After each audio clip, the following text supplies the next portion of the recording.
Hey, hey, hey, got BA coming at you through the Gann Trade 6 channel.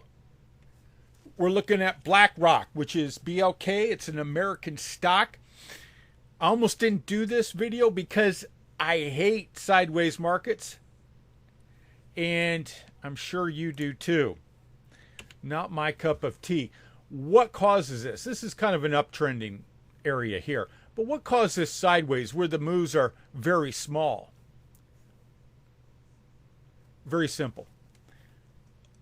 The larger cycle points here are square out points. It simply had to square out at those points in a band. It's kind of like music. If you've ever watched a sound wave, there's times when that sound wave goes very high and there's other times where it comes back low.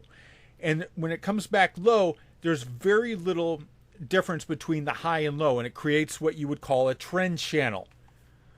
Trying to explain it to you on various levels here at the same time. And that's actually a higher level system, that trend channel. That's what causes it. But here, for our purposes, on these types of cycles, it's just simply the squaring out points. You square it out here, here, here, and here at the large cycle. Meanwhile, the smaller cycle pivots within that range, within that phenomena. So it's simply a matter of the points that are squaring out are clustered together in a price band, if you get that. Put another way, look at this like a tube in this area, where you got clusters of these price squaring out points coming in, and they're closer together. Now, I know what you're thinking. Are there ways to know where these areas are at? Absolutely, yes, of course. Of course there is. Because you square out this point, as an example, square out this point, square out this point, square out this point, and be like, well, that's, sideways there for a good 2.5 months.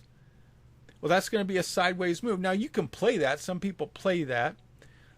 Because of my time constraints, I generally try and catch the larger moves. But the key ingredient here is if you know how to work price and time together, you'll know where these areas are at, and you simply avoid them. Or you can play them, depending on who you are. All right? So, is there ways to know this coming up? Absolutely, yes. Squaring of price and time. GT6.